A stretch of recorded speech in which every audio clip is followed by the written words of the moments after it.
What up, hotheads? I'm Henry, and this is Blaze the Roof. I hope you're having a happy quarantine and lockdown, and staying safe from that corona, the Rona, as we say, right? So, this is going to be my birthday episode. I'll let you guys try to figure out exactly when that is. I don't like telling people when my true birthday is, so. Now, I do wish that we weren't on lockdown, due to the fact that I'm not going to get to show everyone the outfit I have planned for that day, but here it is.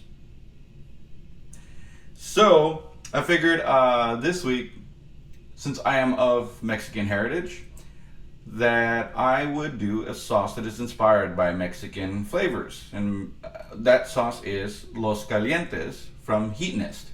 If you watch Hot Ones, obviously the Los Calientes is a nod to the Hot Ones, right? And so what's really cool about the sauce is it's been in their lineup for a while. It was made specifically for Hot Ones by Heatonist, and it's typically their fifth sauce.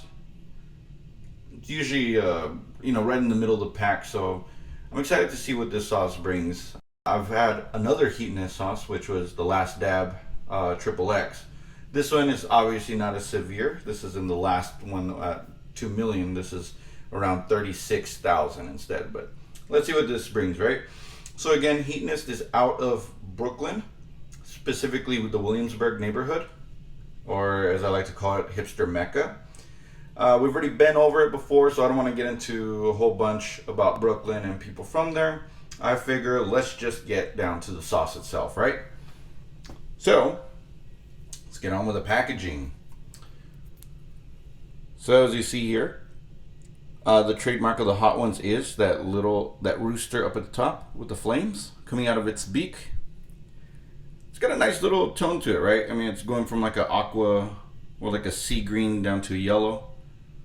And then you have the wrapping on here from First We Feast, right? Which is also First We Feast is what actually is the production company that puts on Hot Ones. So, and let's see how this looks. Basically, it looks like a pretty liquidy sauce, so it's probably not going to be that potent.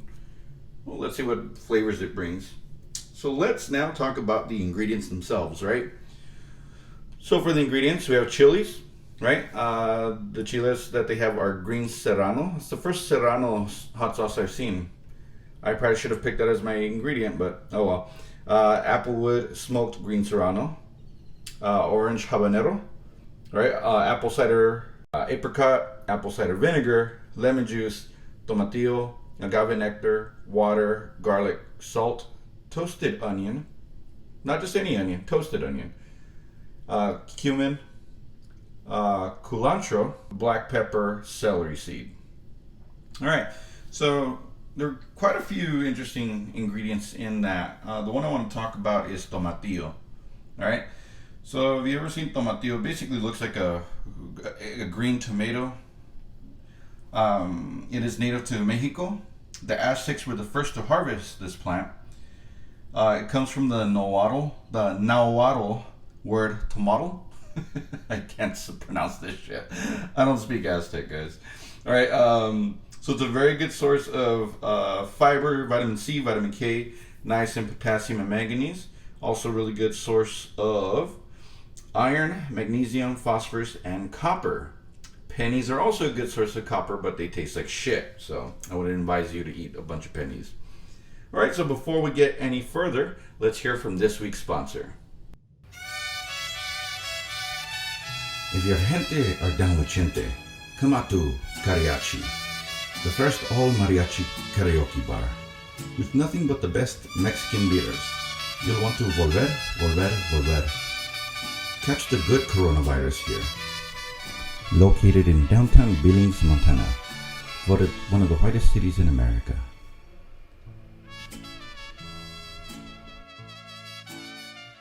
All right, now for the moment of truth. So first off, had a lot of apple cider vinegar, and apricot. So let's see if we can smell the fruitiness in this. You can smell the cumin in this heavily. Wow, it's like the most dominating freaking scent in here. That's actually all I. It's really all I smell. It's not a bad thing. I mean, I like cumin, but maybe a little bit of the fruitiness of the apple cider. That's it. Let's see what it tastes like then. Kind of curious now. All right. So we're gonna do this. So it's a brownish, slightly reddish color. Okay. So, I mean, you see that color a lot in a lot of these sauces, especially like the middle type sauces, right? So, let's see how it tastes.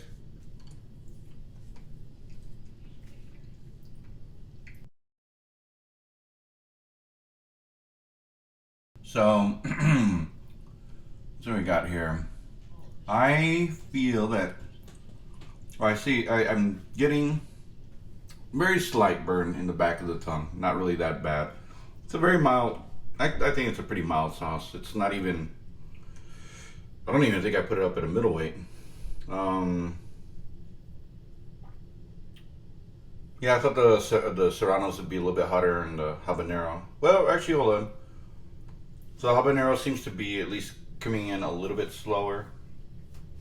But again, you get an interesting flavor because you have the cumin, got the heat coming in, and because it's Serrano, the heat was a lot more immediate than I guess the habanero, but you really didn't have much of a kick after the fact. So you also taste the fruitiness, so you can definitely taste the apple cider and apricot. So there's a little sweetness.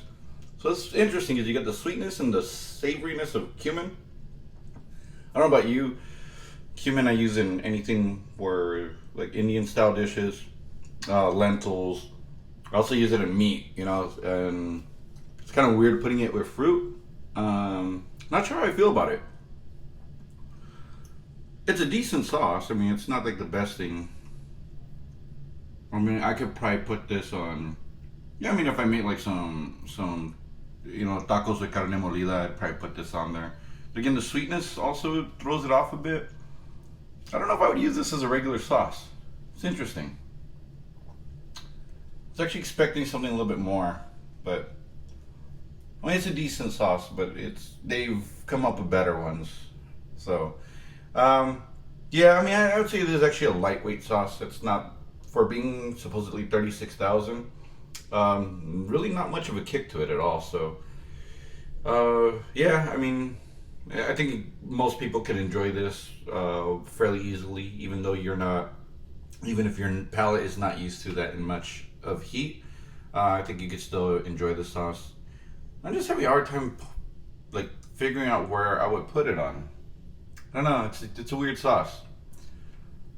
I might not finish this bottle. I don't know. We'll see. But all right. So next week we're gonna be reviewing, in honor of, well, it was tax day before it got moved, but the original tax day, April 15th.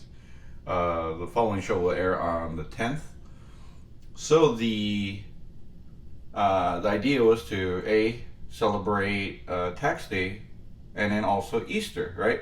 So what better way to celebrate Easter is celebrating one Jewish man with another Jewish man.